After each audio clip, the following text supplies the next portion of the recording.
श्री स्वामी समर्थ.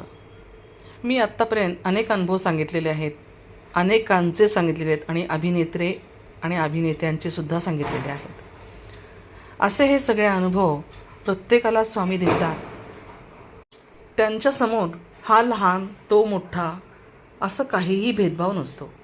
प्रत्येकाला स्वामी समान लेखतात आणि त्यामुळेच स्वामींचं सानिध्य आपल्याला इतकं आवडीचं वाटतं. ईश्वर हा नेहमीच सगळ्यांना समान लेखतो आणि त्याचा अनुभव प्रत्येकाला म्हणूनच येत असतो.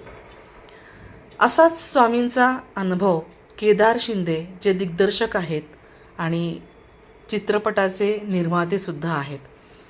सध्याच बाई पण भारी देवा हा त्यांचा चित्रपट खूप गाजला. त्यांच्या शब्दामध्येच त्यांनी जो अनुभव सांगितला आहे तोच मी आता इथे सांगते. ते म्हणाले की त्यांचा पहिला जेव्हा प्रयोग होता, आमच्यासारखे आम्हीच हा प्रयोग घेऊन शिवाजी मंदिरात ते थांबलेले होते आणि तो प्रयोग कसा होईल, काय होईल याबद्दल त्यांना प्रचंड धाकधूक होती. मनामध्ये सतत भीती होती की हा प्रयोग चांगला होईल की नाही होईल, चांगला चालेल की नाही चालेल. त्यामुळे त्या प्रयोगाची जेव्हा तिथे शुभारंभ होणार होता त्यावेळेस जेव्हा प्रयोग होता त्यावेळेला कलाकारांना थोडासा मेकअपसाठी किंवा कपडे बदलण्यासाठी जो वेळ लागतो, त्या वेळामध्ये केदार शिंदे म्हणतात की मला असं वाटलं की जवळपास कुठल्या तरी मंदिरात जाऊन पहिल्याच शुभारंभाचा हा प्रयोगाचा शुभारंभ असल्यामुळे आपण जवळच्या कुठेतरी मंदिरात जाऊन देवाचं दर्शन घेऊ. आणि म्हणून त्यांनी तिथे विचारलं की इथे जवळ कुठलं देऊळ आहे का. तेव्हा लोकांनी त्यांना सांगितलं की तुम्ही इथून सरळ गेलात शिवाजी मंदिरावरनं की दुसऱ्या टर्नमध्ये तुम्हाला मंदिर सापडेल. आणि ते चालत निघाले. तेव्हा त्यांना जेव्हा पहिला टर्न लागला तेव्हा तिथे मारुतीचं मंदिर होतं आणि तिथे त्यांना परत विचारल्यावर कळलं की दुसऱ्या टर्नला, दुसऱ्या वळणावर, दुसऱ्या गल्लीमध्ये श्री स्वामींचा मठ आहे. त्याप्रमाणे त्या दादरच्या स्वामींच्या मठात ते गेले. सगळ्यात पहिल्यांदा स्वामी कोण काय हे त्यांना काहीच माहीत नव्हतं आणि त्यामुळे त्यांनी कोण आहेत, हे काय आहेत, हे असा डोक्यात त्यांचा विचार आला. परंतु तरी पण ते त्या मंदिरात गेले. स्वामींचं त्यांनी दर्शन घेतलं. इतर देवांची मी नावं ऐकलेली होती, परंतु हे कोणते देव आहेत हे मला माहीत नव्हतं. तरीसुद्धा मी त्या मंदिरात गेलो आणि त्या मंदिरामध्ये त्यांनी सोबत एक तिकीट प्रयोगाचं ठेवलेलं होतं. ते प्रयोगाचं तिकीट त्यांनी त्या स्वामींच्या मठात स्वामींच्या समोर ठेवलं, तसबिरीसमोर. आणि ते जेव्हा त्या मठात गेले होते ते पूर्वीच्या काळचा जो मठ, जुना मठ होता तसा तो मठ होता.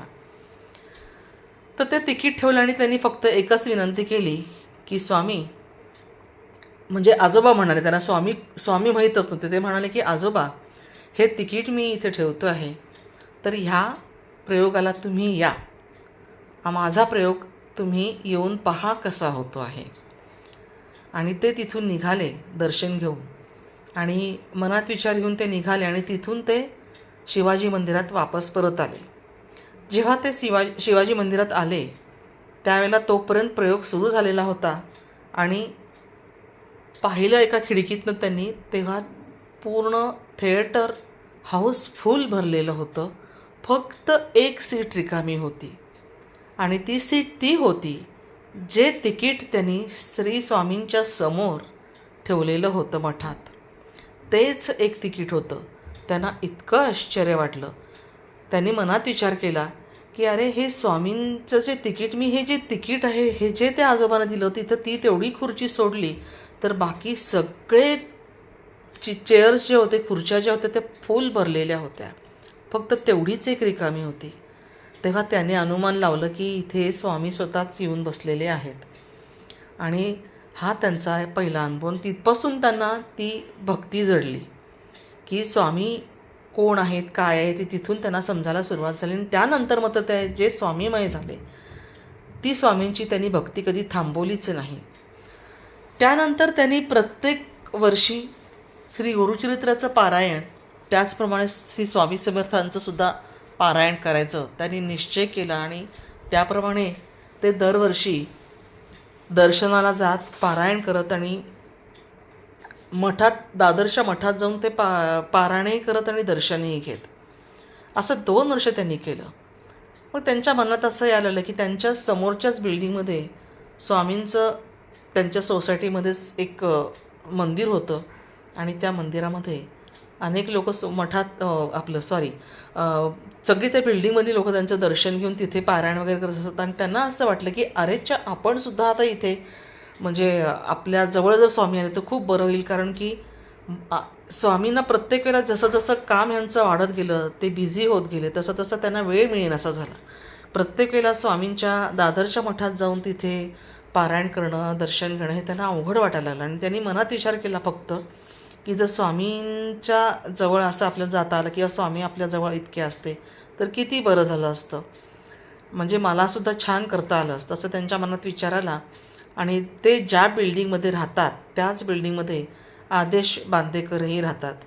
आदेश बांदेकरांचा सुद्धा मी अनुभव मागच्या वेळेला एक व्हिडिओ टाकलेला आहेच आहे. ते स्वतः देखील स्वामी समर्थांचे खूप मोठे भक्त आहेत. तर त्यांनी त्याच बिल्डिंगमध्ये श्री स्वामी समर्थांचा मठ बांधला. म्हणजे ह्यांनी विचार करायला आदेश बांदेकरांनी तो अंमलात आणायला ही सगळी स्वामींचीच कृपा नाही का. मग त्यांना इतकं बरं वाटलं की स्वामींनी असा विचार केला असेल की तुला माझ्याकडे येणं जमत नाही का, चल मीच तुझ्याजवळ येतो, असं केदार शिंदे म्हणाले. आणि अशा पद्धतीने त्यांनी स्वामींच्या त्यांच्याच सोसायटीमध्ये आदेश बांदेकरांनी जो मठ बांधला तिथे रोज नित्यनेमाने दर्शन घेणं आणि नित्यनेमाने जे त्यांचं गुरुचरित्राचं पारायण आहे किंवा स्वामी समर्थांची पोथी आहे ह्याचं जे वाचन आहे ते करणं त्यांना अगदी सहज सोपं होऊ लागलं. त्यामुळे खूप आनंदात आणि खुशीत ते होते. त्यामुळे ते म्हणाले की मला पुढचा जन्म आहे की नाही माहीत नाही, पण जर तो असेल तर मला स्वामींच्या सानिध्यातच राहण्याची कृपा मिळावी आणि त्यांच्या सतत सानिध्यात राहावं. मागच्या जन्मी माझं स्वामींच्या सोबत काहीतरी नातं असेल म्हणून या जन्मीसुद्धा मला स्वामींचा असा हा दृष्टांत घडला आणि स्वामींची सदैव अशीच कृपा माझ्यावर राहो, माझ्या घरावर राहो, अशी त्यांनी स्वामींना विनंती केली आणि तिथपासून ते स्वामीमय झाले. भक्त हो, स्वामींचं जे मनापासून करतात त्यांना स्वामी कधीच सोडत नाहीत. म्हणूनच म्हटलेले ना की विभूती नमन नाम ध्यानादी तीर्थ स्वामीचो या पंचप्राणामृतात, हे तीर्थ घे आठविरे प्रचिती, न सोडी कथा जया स्वामी घेती हाती, असं तारक मंत्रामध्ये शेवटीच म्हटलेलंच आहे. आणि स्वामी ते खरंच करून दाखवतात. हा सगळ्यांचा अनुभव आहे, अगदी माझासुद्धा. तुम्हाला हा व्हिडिओ आवडला असेल तर लाईक करा आणि ही माहिती सगळ्यांपर्यंत शेअर करा, जेणेकरून श्री स्वामी कोण आहेत हा प्रश्न परत कोणाला कधी पडायला नको. त्याचप्रमाणे तुम्ही जर नवीन असाल तर नक्की या चॅनलला सबस्क्राईब करा आणि बेल आयकॉनवर क्लिक करा, म्हणजे पुढच्या व्हिडिओचं नोटिफिकेशन तुम्हाला मिळेल आणि तुम्हाला अशाच नवनवीन कथा ऐकायला मिळतील, उपायही मिळतील. त्यामुळे श्री स्वामी समर्थांच्या या ब्रह्मांड नायक चॅनलला नक्की सबस्क्राईब करा. श्री स्वामी समर्थ.